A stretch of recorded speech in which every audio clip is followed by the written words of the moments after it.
So, ayun, kakauwi lang namin kasi kakatapos lang ng shoot namin itong Cleopatra. Dahil ang daming nag-request, kaya ayun, pinagbigyan talaga namin kayo.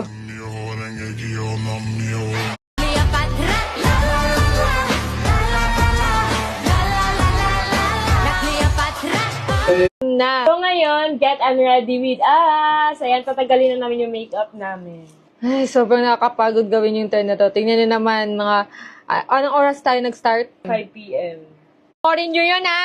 Naghirap-hirap. Sakit.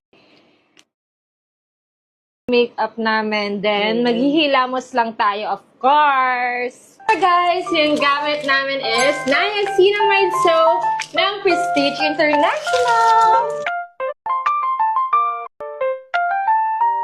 Guys, ito na din yung gamitin nyo kasi nakakatanggal siya ng pekas, melasma, Tigawa. yes, dark spots sa face nyo, and nakaka-whiten din siya ng Yes. guys. So, ayun, kakauwi